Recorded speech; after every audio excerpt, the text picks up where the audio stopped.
How to waste £375 billion. In the years following the financial crisis, the UK wasted £375 billion on a failed scheme to stimulate the economy and end the recession. This was one of the biggest missed opportunities in history. Here's how it happened. In 2009, the government wanted to get more money into the economy to start a recovery. Now, there are two ways to get more money into the economy. The usual way is to get banks to make more loans.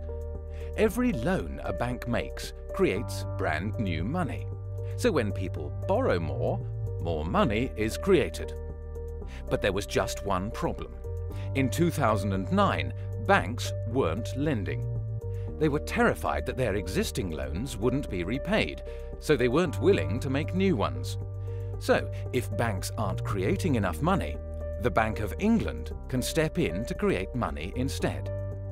As Mervyn King, then Governor of the Bank of England, explained, "A damaged banking system means that today banks aren't creating enough money. We have to do it for them." From 2009, the Bank of England started a scheme called Quantitative Easing.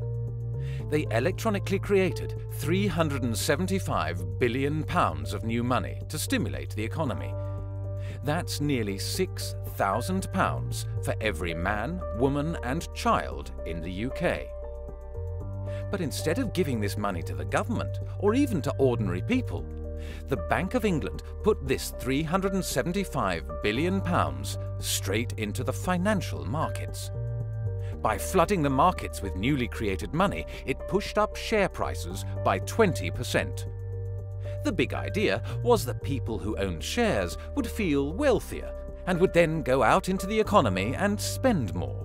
The money would trickle down, and eventually everyone would end up better off. But most people don't own many shares.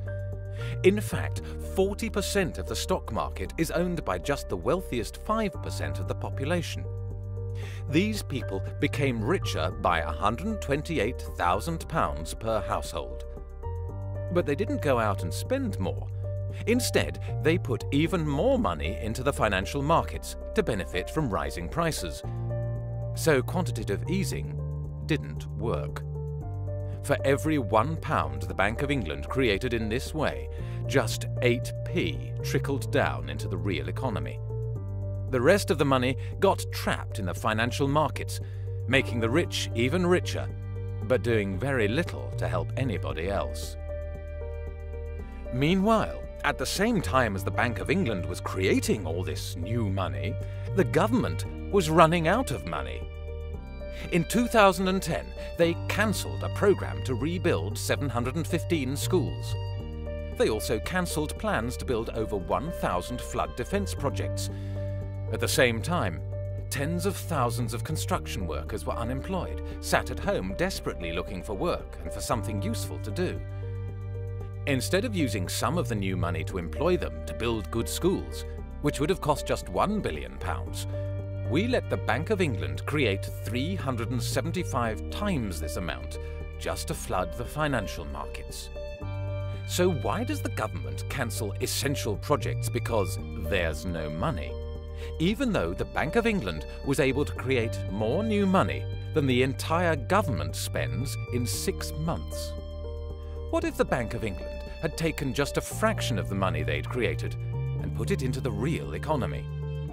This is an idea that we call sovereign money. Instead of relying on private banks to create money to push up house prices, or letting the Bank of England create money to flood financial markets, we could use the power to create money in the public interest, to improve our economy, to build better homes, better infrastructure, cleaner energy, more jobs, or whatever we democratically decide is most important. If the Bank of England had taken just £10 billion, less than 3% of what they actually created, and given it to the government to spend into the economy, the recession would have been over much sooner, and hundreds of thousands of people could have been saved from years of unemployment.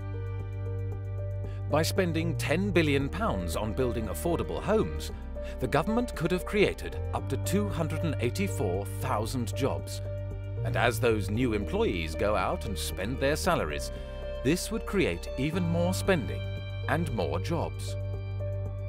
So when new money goes into financial markets through quantitative easing, it takes £1 to grow the economy by just 8 pence.